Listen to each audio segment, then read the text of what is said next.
Welcome to the Apple Insider Podcast. This episode is brought to you by Masterclass. Get 15% off an annual membership at masterclass.com/AppleInsider. And Ladder Life Insurance. Learn more at ladderlife.com/AppleInsider. Welcome to the Apple Insider Podcast. This is your host, Stephen Robles, and joining me this week, Wes Hilliard, man. How's it going? Pretty good. I might be sounding a little different today. That's right. You got that new microphone right there. Yeah, it's definitely interesting and picking up every noise in my house, so we'll see how this goes. Yes, the joys of recording. If any of our listeners podcast or have tried podcasting, getting a good environment for recording and not having a lot of background noise, especially in the stay-at-home era, it is definitely a challenge. For our listeners who are probably wondering, why don't you tell them what microphone you are using now? Well, it's a small step up. I went from the Audio-Technica, I think 2005, to the Audio-Technica 2100X, which is basically they upgraded some of the capabilities inside the microphone, added USB-C instead of whatever it was before, micro B or whatever nonsense. Yeah, the weird connectors. All I know is it was the connector from the PlayStation 3 controller. That's how I keep track. This one definitely seems a little sleeker. Still no real configurability on an iPad. I just plug and play and let's go. No mute button or anything. But I think it sounds significantly better, and we'll see how the recording goes. But I've locked my cat in a faraway room, and I think we're going to be all right for interruptions. So Cool. Well, we wanted to hit these rumors. This was on Friday of last week, so it just didn't make the recording that I had with William in the last episode. But Mark Gurman from Bloomberg and Ming-Chi Kuo, they had some rumors talking about the 2021 line of Apple laptops and Apple Silicon devices that are going to be coming this year. We've heard about some of these before.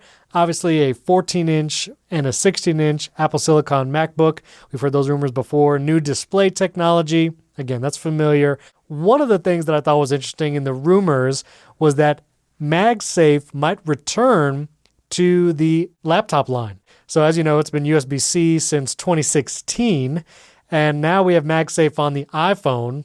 And now the rumors are saying maybe they'll bring MagSafe back to the laptop line. I have to say, while I think I would like MagSafe now, I think I also am so into the USB-C and Thunderbolt world that I kind of don't care as much anymore, but I feel like MagSafe is probably not coming back to the MacBook line. MagSafe is interesting here because Apple killed it and then returned it with this giant hockey puck that you put on the back of your phone. Right. I'm just struggling to connect the dots here. Are we going to use the MagSafe charger that we have for the iPhone and slap it on the Apple logo on the MacBooks? I mean, are we going to just return to the old charger and have a little slot in the side? And then people have brought up the question of, well, now I've gotten used to being able to charge from either side of my MacBook. Right. Now the MagSafe charger will only be on one side. How do I make this decision? And then we're just going to give up 100-watt charging on the 16-inch MacBook Pro. That's crazy. Like, MagSafe can deliver some good power, but it's never going to get 100 watts. It just feels like we're bringing something back for the sake of having it. And I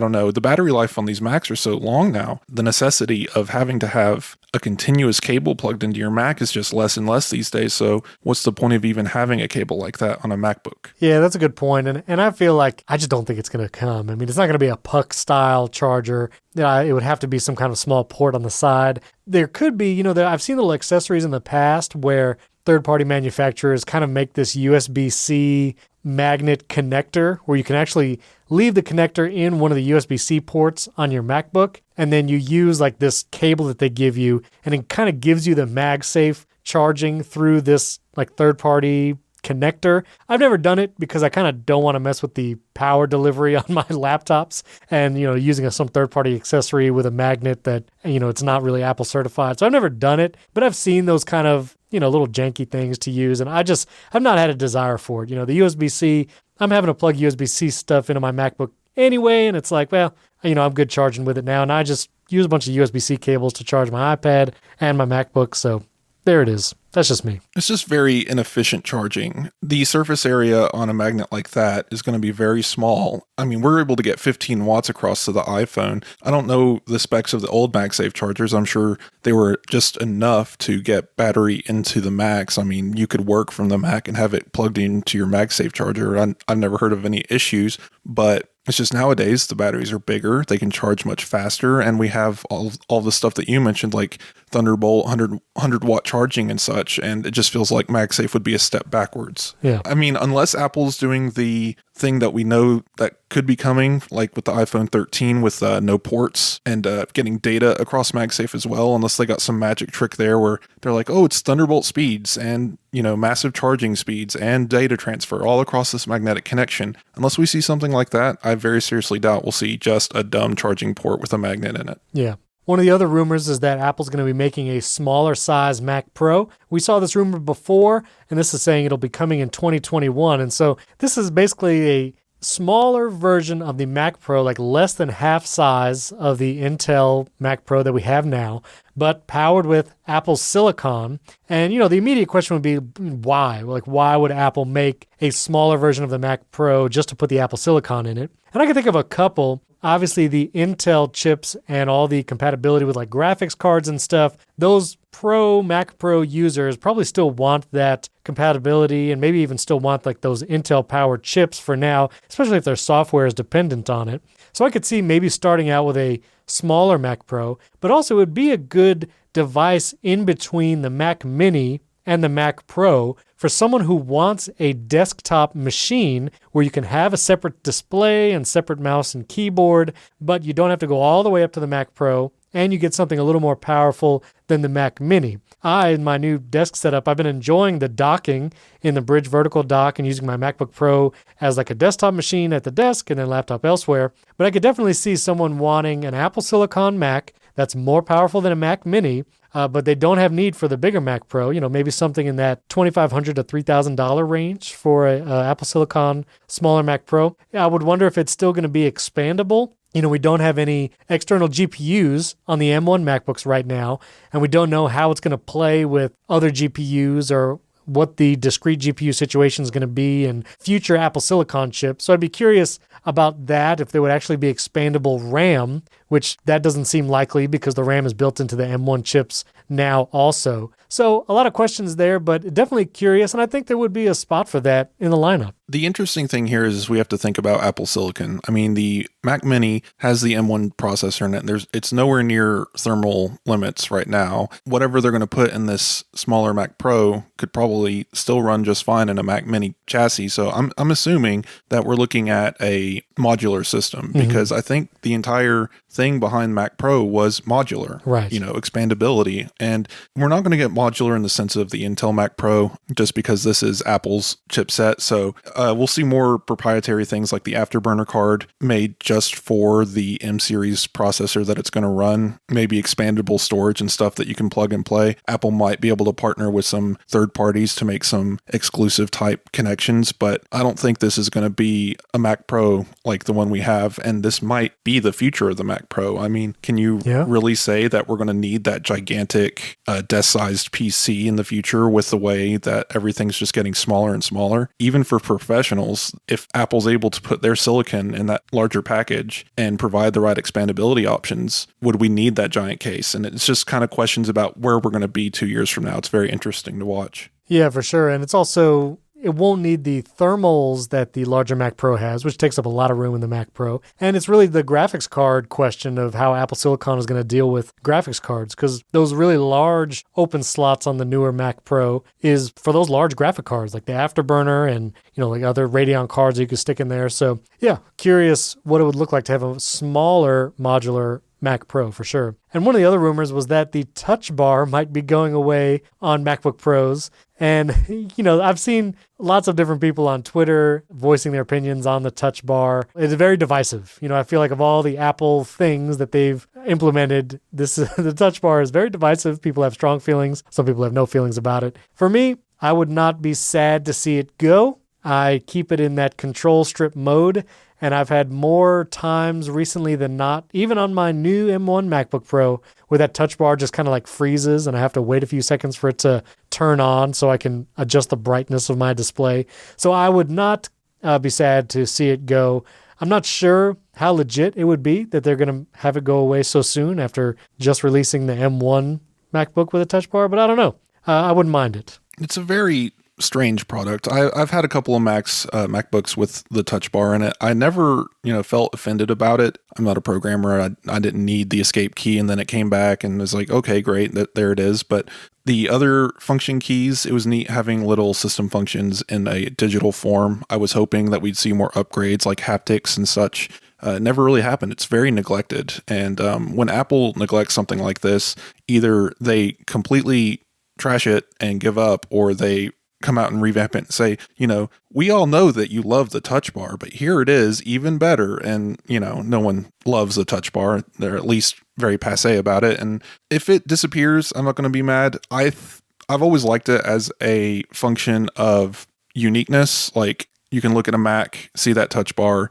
It's just a very specific design, and just the giant trackpad below, it just feels, these last few years, it's a very MacBook-like design. And Sure. That's the only thing I would hate to see go, is them moving back to just, here's a standard keyboard with standard keys. I'm hoping if it goes away, they replace it with something. Maybe that's where this is coming from. Maybe instead of the touch bar, we're getting more of a screen. Maybe it takes over some more of the keys, who knows? Or it's just going to change entirely. I don't know. But yeah, it's a very strange rumor, like you said. I mean, it's debuted in 2016. Yep. So 4 years later. It's very rare for Apple to make something and abandon it so quickly. So, well, I'm trying to think now that you just said that, I'm trying to think of other things that. that's what I'm saying, rare. I mean, it's not happening every day. Right. Google releases an app every day and abandons it the next week. But when we're talking about Apple, For sure. Ping comes to mind, or Yeah, it took a few years though. but hardware decisions, like when they changed something, the butterfly keyboard. I mean, that was just a debacle Right. on its own. But Yeah, they never went back to butterfly, did they? It's just, it's back to, we're on scissor switches. we're on scissor switches now. Yeah, for sure. And Apple at least commented on the keyboard situation throughout the past 4 years, like from 2016 onward. And people like Joanna Stern were like beating the drum for those 4 years.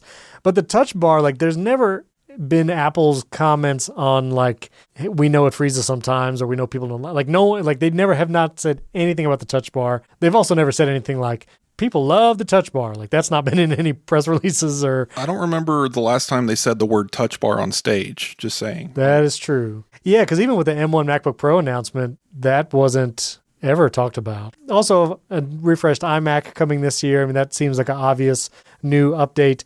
And then this rumor, the cheaper Apple-made display. Of course, this rumor comes out right after I just bought an LG Ultrafine, which I would have waited for the Apple one if this was really a thing. But I would be very interested in this.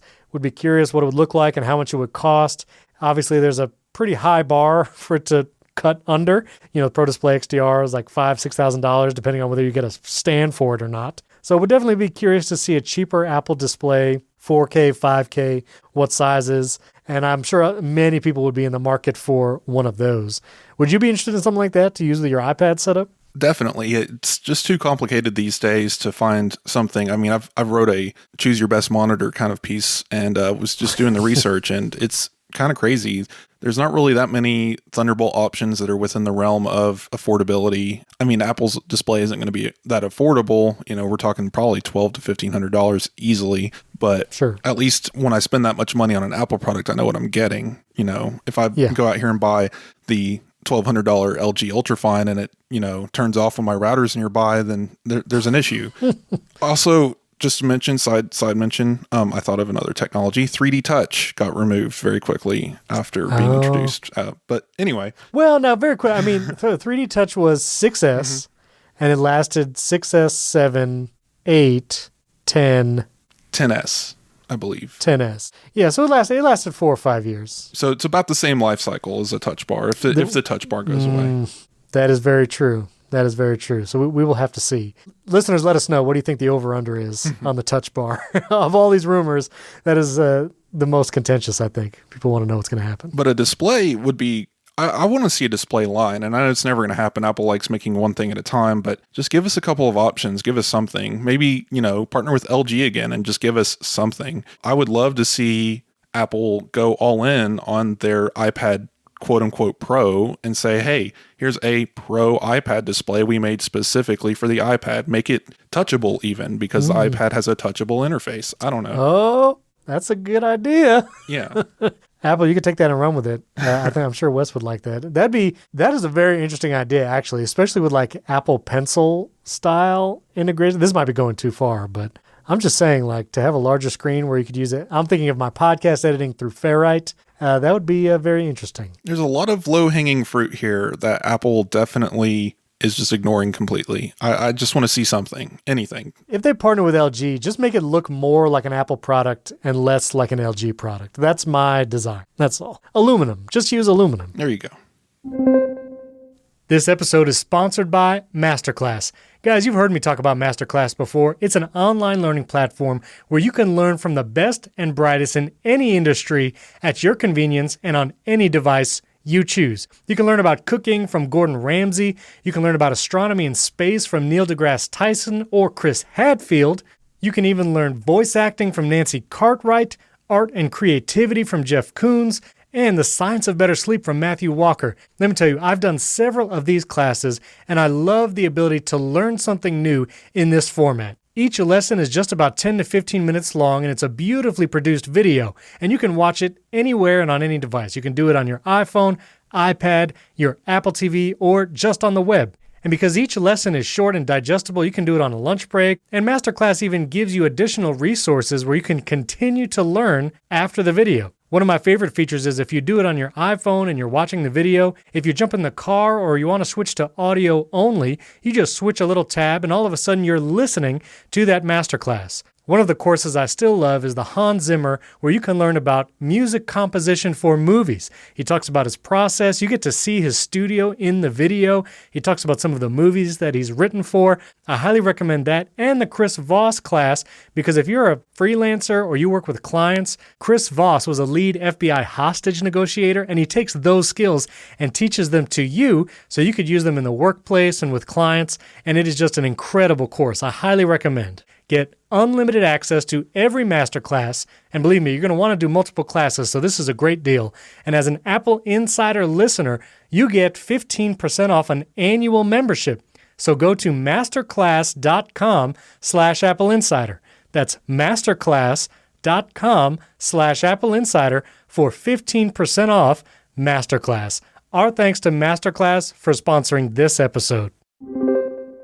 All right, well, I wanted to touch on sideloading iOS and iPad apps onto an M1 MacBook. So there was a couple articles this week. I'll put a link in show notes. Once the M1 laptops and the Mac Mini launched, you were able to sideload iOS and iPhone apps, even if they weren't available in the App Store. Now, Apple advertised that developers could choose to put their iPhone and iPad apps in the Mac App Store, basically with just checking a box, and some developers chose to do that.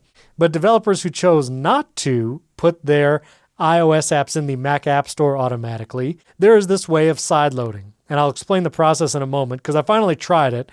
I hadn't done it yet since I've had this M1, and I just did it today as we record, and so I'll talk about that in a moment. But Apple blocked this ability recently, this past week, and then re-enabled it. And so now it looks like this unknown, like we don't know if Apple's going to continue to allow you to do this or if they're going to take away this ability. Obviously, you could use this for nefarious reasons, like an app that maybe charges for a Mac version and an iOS version. You could sideload that iOS version onto a Mac. It might not work just like you want it to, but you could probably do that and not pay for a Mac version. So those nefarious reasons, like don't do that, listeners. Don't cheat the system. I actually tried it today with the Disney Plus app because I was just curious. I just wanted to go through the process, see how easy it was, and see how those apps actually worked on a Mac. And so Disney Plus, you can download the iOS app, obviously on iPhone and iPad, but they do not have a Mac app, and they did not make their iOS app available in the Mac App Store. If you remember the HBO Max deal, like once the M1 Max came out, HBO made their app available. They said, yeah, you can just download our app now, but the app was like terrible. It couldn't even do full screen, like it just wasn't a good experience. But so I did it with the Disney Plus app today. Now there's a couple methods. I'll put a link to the Apple Insider how-to article. If you would like to try this, if you have an M1 Mac and you want to try and do this, you can do it with the Apple Configurator app. I actually used an app called iMazing, like one letter I, Mazing. They've actually sponsored this podcast in the past, so it's a great app. encourage you to check it out anyway. But using iMazing, I connected my iPhone to my M1 MacBook Pro, Lightning to USB-C cable. You do the trusting thing, and in the iMazing app, you can then go and look at your apps on the iPhone inside the iMazing app. There's like a Manage Apps command. And so I went to the Manage Apps command, and then you could see your Mac device or your iPhone library of apps. So I went to the iPhone library, and then you can choose to download an app. So I chose to download the Disney Plus iPhone app to my computer. And once it's downloaded, basically from your phone, you can then export that iOS app as a .ipa file. Now, when you choose to download it on your Mac, it does have you authenticate with your iCloud account. And this is the step where Apple blocked it for a day or two this past week. So again, unknown if Apple is going to continue to block it or continue to allow it, but this is where you actually have to sign in with your account. And so there is some server-side blocking that Apple could do. But once you download it through the iMazing app, you export that .ipa file. I exported it to my applications folder on my Mac. And once that IPA file is there, you double-click it, and it installed the Disney Plus app, iOS app, on my M1 MacBook Pro. So if I go to my applications folder, or if you go to the Launchpad on my Mac, I actually have the Disney Plus app right there. It's just like any other Mac app I have. It's on the Launchpad. It's also in the applications folder. And so when you open the app, it opens up in a window, and it really functions just like the iOS app. And from the horror stories about the HBO Max app when that first came out, I was curious how it would function. But I actually find it functions very well. The Disney Plus app, I can resize the window. I can even hit the little green button to go full screen, and I can watch whatever video inside Disney Plus full screen there. I can AirPlay to an Apple TV or other AirPlay device from inside the Disney Plus app while I'm watching. And one of the reasons you might want to do this with a streaming app like Disney Plus is if you can only do it in a web browser on a Mac, you can't download the movies for offline viewing. But doing it this way, installing the Disney Plus app here on my M1 MacBook, I actually get that option that you would get on an iPhone or iPad to download a movie, and then it saves locally to my MacBook. And then if I was not going to have internet access, or if we were a time when we were flying, or if you're going to fly somewhere, you would have that movie saved right there in the Disney Plus app on your MacBook. And so overall, it was actually a good experience using an app like iMazing. Very simple to do, just takes a few steps. And this would work with, as long as Apple still allows it, any app on your iPhone that you want to put on your M1 MacBook, you could do it using this side-loading method. So I just wanted to share that process and tell you, if you wanted to try it, it is very simple. Again, use something like iMazing, and it's super quick, super easy to do. But overall, interesting experience, and it works. I got Disney Plus right here on my Mac. Yeah, the thing about these IPA files, they're basically, as long as it's a universal app, it's been programmed for Apple TV, iPad, iPhone. It's got everything it needs to work on a Mac, because iPad gives it the mouse support, the universal abilities gives it window resizing and all of that. So as long as all the parts are there, they're going to run just fine. It's just these apps, the only thing that's missing is the checkbox that says it can be in the App Store in the first place on the Mac. Right. There was some confusion I've seen online surrounding this whole debacle. If you already have the apps extracted from iMazing or other resources on your Mac, you can still install them even if Apple pulls the plug, as long as they're already locally downloaded. But once Apple decides to pull the plug on this, it's a server-side change that basically revokes the certificates, makes it so that apps like iMazing and stuff can't pull these things down anymore. So just saying, if you want to do this, go ahead and get it over with, because once Apple changes the server side stuff, you're not going to be able to do it anymore. And this is only for side-loading apps. This has nothing to do with the App Store, legitimate apps that you can purchase. Some people are confused about that too. It's not the Mac App Store. This is a completely left field thing. So right. Yeah, do it now. If you wanted to try it, now's your opportunity. And it won't, for the record, like, this app is not going to update anymore. So obviously, when it's on your iPhone or iPad, whenever there's an app update, it'll get pushed out. If you do this method, as far as I understand, like, it's not going to get any kind of software update. So this is frozen in time. Yeah, it's frozen in time. So eventually it will probably stop working. probably long way out. Like you could probably keep the version for a long, long time, but you don't get those updates like you would if it was downloaded from the Mac App Store, like a legit app because the developer put it there. Well, I mentioned the server-side change not messing up for now, but Apple could always push a macOS update that completely kills these things from working even after they're installed. So, you just keep an eye on update logs and what people are saying online, because if you've got a favorite app on there that you want to keep playing with and a macOS update comes out, you might kill the app. So just keep an eye on things. Yeah, for sure.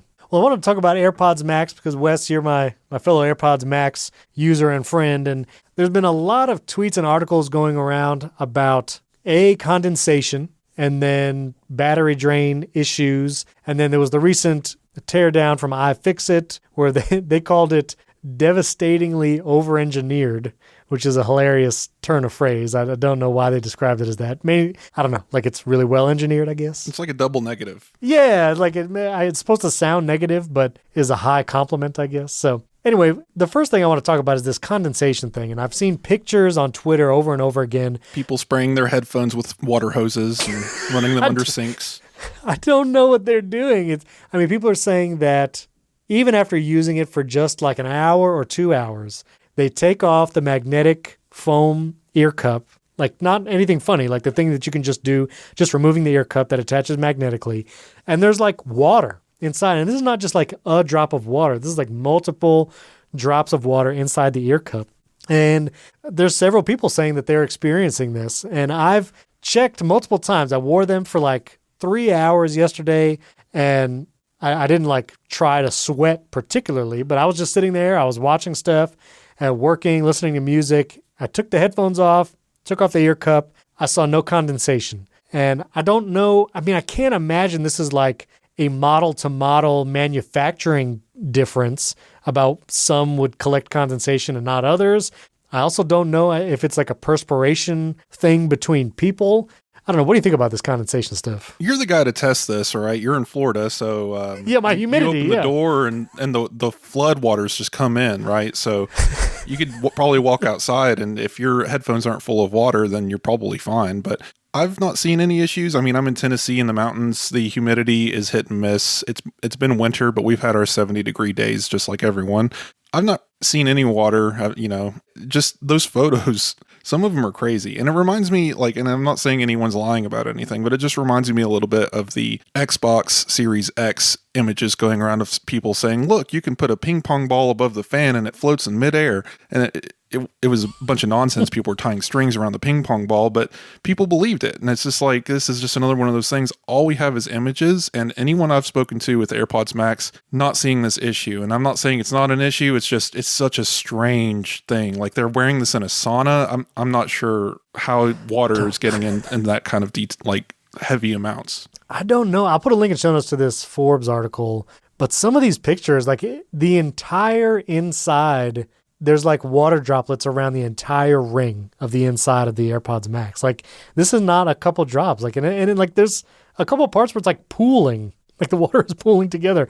I don't understand what's happening there. It's definitely a viral thing, something to keep an eye on. And if you have AirPods Max, just make sure you're not wearing it in your bathtub. Otherwise, it's very much a non-issue, probably as much as bending iPads were. But we'll see how this goes. Oh yeah. Yeah, even the 6, I think it was the 6 or 6S, the Plus version. The 6 Plus. That was bend gate. Yeah, the 6 Plus, that was all the bend gate. Like, oh man, you could bend. Listen, you apply enough pressure to anything and it will bend. And just a spoiler alert there. You apply enough sweat to anything, it'll fill up with water, It's true. Yeah, well, I've been checking them regularly. I haven't seen it. Listeners, I would love to know. Listener, if you have a pair of AirPods Max and you're getting this condensation, tweet a picture of me. I would love to see it. But I've not had that issue. But I will say I have had other issues with the AirPods Max. There's been some users saying that the batteries are like draining overnight and like it looks like it's not going to that sleep mode, whether they're using the sleeve or not. I have not experienced the battery drain specifically, but I have experienced a non-connectivity problem when I first take them out of the case. I've been using that Waterfield case that I reviewed, and I've seen them all over the internet now.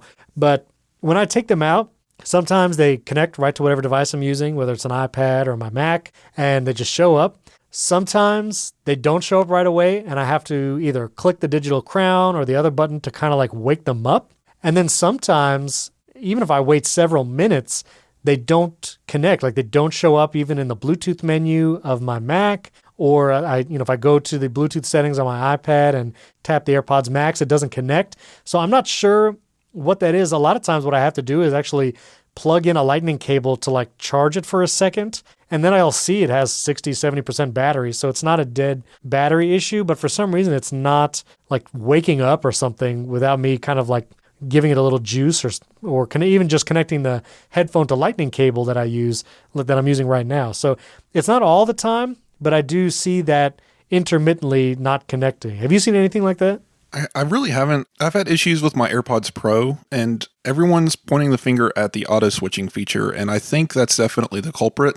It's hard to say exactly what's happening here, but sometimes AirPods Pro specifically, I'll put my AirPod in, hear the ding, and then the device I'm holding in my hand, go to Control Center, I see nothing for moments, and then it pops in, and then I click on it, and suddenly it's no longer AirPods Pro with the AirPod image, it's AirPods Pro with a Bluetooth image, and then there's two of them identical right next to each other. Right. And then for a second, and then it switches over to the quote-unquote Bluetooth AirPods Pro, and then no sound comes out of my phone. And then the only way to fix that is to put them back in the case, pull them back out, and then bam, auto switches just fine. The AirPods Max, I believe, are probably experiencing similar issues. People point back to a update that happened earlier in January that might have been for auto switching and stuff that could have enabled this. From what I've read and what we wrote in an article, is the best way to stop this and the other issues we're going to discuss, like battery drain, is just to do a simple reset and restore, because it's not technology until you turn it off and turn it back on again to fix a problem.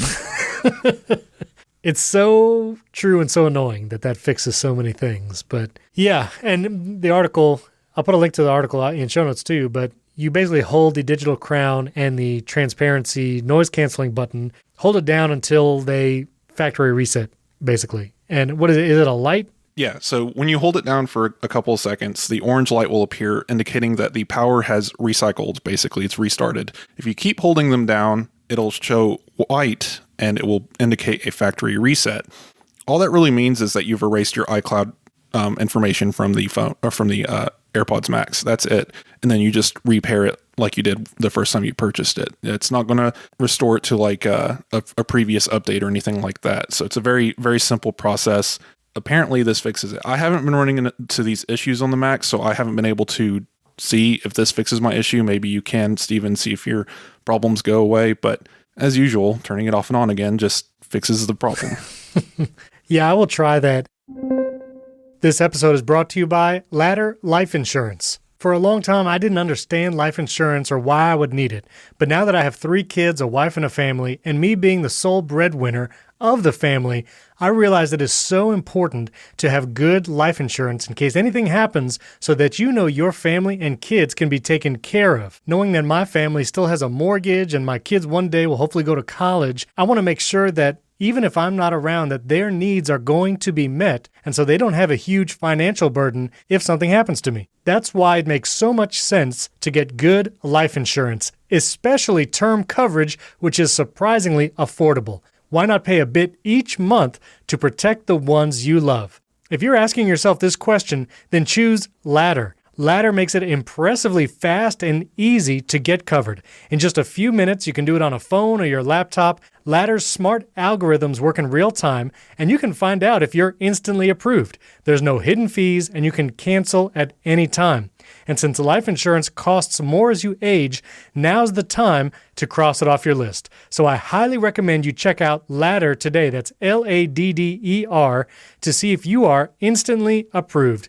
Go to ladderlife.com/AppleInsider. That's LADDER life.com/AppleInsider. Ladderlife.com/AppleInsider. Our thanks to Ladder for sponsoring this episode. And this is kind of just an ongoing Bluetooth issue among several devices that I have now. And so it's hard to diagnose exactly what it is, but kind of transitioning into my desktop setup update, I've found that the Bluetooth issues are persisting. Apple said they're going to release a fix for Bluetooth issues on the M1 Mac. But again, I don't know if this is a Bluetooth issue because a lot of times when I experience the connection issue with my AirPods Max is because I'm trying to connect it to my M1 MacBook Pro. And it's either not showing up in the Bluetooth or whatever. And even today, I was at the desk and I tried putting my M1 MacBook Pro into the vertical bridge dock. And my mouse, it just would not connect for anything. I turned it off and on. I took it out of the dock, opened up the laptop. I eventually had to restart the computer and mess around and actually repair the mouse in order to have it connect. So the setup that I just got and I was very excited about, the Bluetooth issues are really making a headache. And I really hope Apple releases that fix soon. But this might be, also affecting the AirPods Max and Pro and other devices as well. So please fix the Bluetooth, Apple. That's all I'm saying. And I know you had actually wanted to hear about the Bridge vertical dock. And I mentioned it last week, but I'll just say, aside from the Bluetooth issues and whatever else is going on with the wireless devices, the Bridge vertical dock, I'm still very happy with it. Not as, airtight as I was thinking it would be around the Mac, but I've never had an issue dropping it in that thing. There is a click when you actually push it far enough so those two USB-C ports connect to your MacBook. But it's been working well with the LG Ultrafine, and any device that's physically connected to the dock works great. Connected my Keychron K3 keyboard directly, so I don't have to worry about Bluetooth, and that works no problem every time. So been enjoying that. But do you have any questions about the setup still, or have you changed your setup at all? Because I know you were looking at some new accessories that came out recently. Well, the bridge dock sounds cool. I mean, again, if there was something like that for the iPad, I would probably get it, which, funny enough, the Kensington dock announced, did we discussed that, right? Yeah, but it does look pretty sweet. I mean, you going to be getting one of those? It definitely looks very cool. I don't know if I'll use it at my desk, but it'll definitely make for a cool hub for somewhere else in my house, maybe a table I'm not using in another room. But things like that are definitely really nice because just like the bridge dock, it's just you slap your computer into it, hook up one cable, and there you go. And that's how I have my desk set up, but it's much more complicated than a singular dock you slide something into. So for sure. I've been working on my desk last couple of weeks, mostly just rewiring. I bought a bunch of cable straps and spent 4 hours on a Sunday last week rewiring the entirety of my desk, which was very entertaining, but mostly because I got this new microphone and the mic boom and everything. The wires are all now repositioned and running to the hyperdrive that I use. So that's been nice. But yeah, the one other thing that I got was Satechi, one of my favorite accessory makers, released another iPad stand. I've owned a couple of their previous little stands. It's just a fold up piece of aluminum that holds your iPad up in the air. This one's more of an arm with a neck that holds your iPad much higher in the air. And this is, as soon as I saw it, I knew it would be perfect for my desk because it gets the iPad much higher off the ground. And my trackpad kind of sits underneath where the iPad sits anyway. So all the space I can get there is very handy. And this brings it up to, where if I'm going to sketch or edit a photo, it's a little bit more of a reasonable height as well. And there's no wobble. And I can rest my hand on the iPad and not have it fall down or anything. So it's definitely a very sturdy stand. And we can include a link in that in the show notes. Is that the R1 aluminum hinge? So here's the fun part. The one part of my desk setup that is not wired is the Keychron, because I have it plugged in for charging purposes. Mm-hmm. But because I like using the Bluetooth switching, it is in Bluetooth mode. So if I'm not touching the keyboard for a while, it goes to sleep.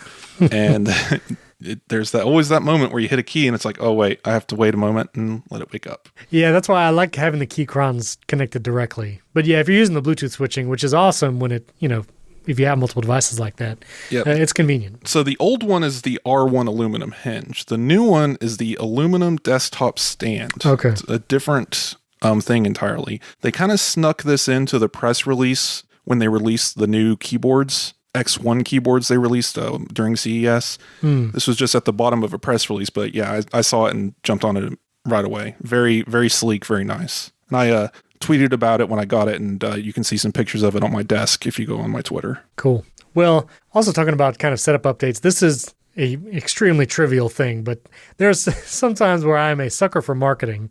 And Anchor, which is a company I've bought many things from, they make docks and hubs, cables, all that kind of stuff, chargers and power like batteries, portable batteries, things like that. But they advertised, I saw this, I think, on Instagram. It was in my stories, but it was an ad for their new cable line, which is the Power Line 3 Flow. And I had never seen a cable advertised and marketed like this one was. And there's a link in show notes to like the landing page for these cables, but Anker is advertising it as super strong and surprisingly soft. And they come in these interesting colors. Like you don't usually see lightning cables like this, but they say, no more tangles. It feels great. It's super strong, like can support 220 pounds. And it's a USB-C to lightning cable, which I don't need too often, but I do need it often. I used it with iMazing when I was doing the whole side loading of the apps. And so I got one of these because I had to know what it was really like. And I got it a couple days ago. And I will say, kudos to Anker. This is actually a very nice cable. This sounds so silly to actually like brag on or whatever, but I have to give them kudos because it looks great. It is super strong. It doesn't tangle as easily as other cables. It is definitely thicker, especially for a lightning cable. Usually lightning cables end up on the thin side, but I really like it for a USB-C to lightning cable. And I don't know if they're making USB-C to USB-C versions of this style cable yet, but I will definitely get some if they release it. So anyway, if you're in the market for a USB-C to lightning cable, let me just recommend. It's a little pricey for a cable, but it's also really nice. So just wanted to share that with you. Yeah, the way I see it, if you want quality, you need to be spending at least $20 on a cable. And I know that sounds dumb, but like those $5 gas station things will set your home on fire. Like, yes, do not. Yeah, do not do it. You want some quality, and if you've ever been, I've always make fun of it because it's true. Too true, but that person that lays down with the cable underneath their leaning on their chest and just completely destroying that cable. I want to do the I guess the chest test with the Anker, these guys that you've looked at, because the thickness of the cable might prevent that from happening, but I guess enough force will do it. But it's good to have good cables. My favorites my go-to are my God, I think I buy everything from this company, but Satechi has really nice braided cables, and they have a 100-watt like USB-C cable I use for connecting my iPad to things, and they have a couple of good lightning cables, like official licensed lightning cables and stuff. So I would definitely check them out too. But Anker, you can't really go wrong with those guys too. Yeah, and I will say one other link I'll put is Monoprice. They make some really good cables too. I've gotten some USB-C cables from them, the nice like braided and like Kevlar cables. So if you're in the market for cables, this was the episode for you. You should check out the links in show notes. And one last setup question, and I'm going to ask the listeners again for their help. So as I'm looking to do more video and I have my new desk set up, I am looking for a good storage solution. And I know the whole Synology world is out there. And, one day I think I would like to get a Synology, like the whole big 6-bay with tons of storage and redundancy and all that. But I wasn't really ready to go that level just yet. I really just wanted a Thunderbolt external storage, 6 terabytes or more, that I could just have at the desk and use to save video and edit off of. So G Technology has their line of external drives. And so I was looking at their 6 terabyte Thunderbolt 3, like desktop storage. And I have like portable drives all over the place. I have like terabyte SSD Samsung drives, but I really wanted like the 6, 10 terabyte or more desktop space. Again, not as concerned with redundancy right now. Didn't want to go the whole Synology route. So if any of you listeners know of kind of like a mid-range option between a $100 external portable hard drive and like the $1,500 Synologies, I'd love to know what that middle range looks like. If it's the LaCie or G Technology stuff, that's great. I know OWC makes a couple things too, but let me know, listeners. I would love to have some guidance in this area from you all. Want to know what I use and I'll tell you not to buy? Please, I'd love to hear. So my Mac Mini, which is sitting on a wooden shelf in my living room, has metal brackets holding the shelf in. Okay, so just get this mental picture in your head. And then I have a Seagate expansion drive, 10 terabytes from lovely old Amazon for $200. Right. If that doesn't tell you anything, then it is a plastic enclosure with a spinning disk drive, right? Sure. It sits on one of the metal arms. Oh my goodness. I need to move it. I really do, but I've just been, the wires are hard, like nailed into the wall. So it's going to be a job, but it sits on top of this metal part of the shelf, and every time it does anything, the entire house can hear it. I swear. Just Yep. the if you've ever heard a hard drive knock, just think of the knocking sound, knock, knock, knock, knock, while it's spinning up and doing stuff, and it's very loud. And I know no matter where I move it, it's going to be loud, and I can't like wrap it in fabric because it'll catch on fire. So I'm not really sure what to do with this thing. But hey, it's 10 terabytes, so I don't complain too much. It gets the job done, I guess.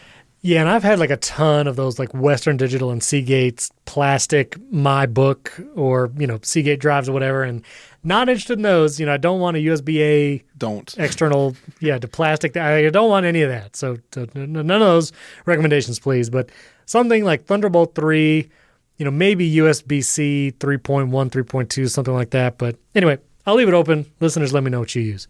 And also wanted to point out this article, Apple did its shot on iPhone 12, showing off some of the users and photos like that. I know you tweet photos every once in a while of your iPhone 12 Pro Max photos, and they all look amazing. And so do these photos too. I mean, it's just pretty incredible what the 12 Pro, 12 Pro Max can do. So I'll put the link to that in show notes, and I'll put one of Wes's pictures as the chapter art because it does look amazing. Did you take that mountain range picture too? What is that? Yeah, that's in Gatlinburg, Tennessee. Yeah, it looks amazing. I will say I haven't done like go out and be a photographer with my phone recently, but I went camping recently with the family, and the night shots that the 12 Pro got were pretty great. The only light is basically a campfire, and holding it for 3 to 5 seconds, or even just taking a picture of the fire directly, even video content of like a fire, roasting stuff over a fire, it looks great. And so just awesome photo quality I'm getting from 12 Pro. Yeah, I always see these shot on iPhone campaigns, and there's a reason why these photos were chosen. They're just absolutely amazing. It's definitely going to be mostly like 80% the photographer just knows what they're doing, and they probably have a little bit of editing software or maybe a lens helping them out. But I wouldn't be completely discouraged because I've definitely come close to some of these types of images before. I mean, obviously, if you're in Dubai, any photo you take is just going to be absolutely stunning. But I would say if you ever want to just get into this stuff, Apple actually pre-pandemic did a lot of like photo walkthroughs and stuff of how to take proper images on an iPhone. And anything I tell anyone when it comes to photography is just read for 5 minutes, and that's more than most people have ever done for learning how to do photography, and just learn how to frame a shot, rule of thirds, and you'll be so far ahead of anyone else, and your Instagram will look amazing. But it's just looking at these images that people take, it's wild. The composition, the color, the lighting. The iPhone, a lot of times, just out of the lens, no buttons touched, not even in RAW format. It's crazy to see like the dynamic range and stuff that the sensor is pulling out of just what's in front of me. So I definitely can't wait for things to be a little less icky outside so I can go and do a lot more photo projects. Yeah, for sure. Well, let me round out the show just with a couple listener feedback and follow-up points. Number one, we talked about Wi-Fi routers briefly last episode with William, and I mentioned the Netgear Orbi mesh Wi-Fi network. I've heard mixed reviews on this, but listener Damien actually emailed me, and he said that he tried the Orbi mesh network, and he did not have a good experience at all. So, listeners, if you're looking for mesh Wi-Fi networks, again, take that as you make your decision. Again, I personally use the Linksys Velop. Wes, you use the Linksys Velop also, right? Yes, I do. Have you been happy with it? I'm pretty happy. I have some weird issues. I have a big air gap in between a couple of my routers. So if you know, radio signals work better when they're indoors, and trying to get a router to talk to each other, even if it's only 10 feet of outdoors, radio signals tend to launch themselves to space rather than across a yard. So I've been having some interesting issues and might have to run a wire here or there. But as far as inside the house, everything has been perfect. I never have an issue out of this, and still waiting on some HomeKit upgrades for my system, but who knows? 2022 maybe. We'll see. Same here, waiting for HomeKit to come. But so listeners, if you're looking for, I stand by the Linksys Velop. I think, if you're looking for mesh networks and you can spring for one of those Velop nodes and mesh networks, I would recommend those. And then finally, I mentioned last week about using my M1 MacBook Pro in clamshell mode and not having access to the Touch ID and not sure what Apple Watch can use to authenticate what apps. Then I mentioned 1Password, and Kevin Epstein actually tweeted at me, and then 1Password tweeted again, and I was wrong on that. You can actually use your Apple Watch to unlock 1Password when the MacBook Pro is closed and you don't have access to Touch ID. So when you have your MacBook open, you can use Touch ID to unlock 1Password, but if it's closed in clamshell mode, you actually do get a little notification on your Apple Watch. And I tried it several times. It works great.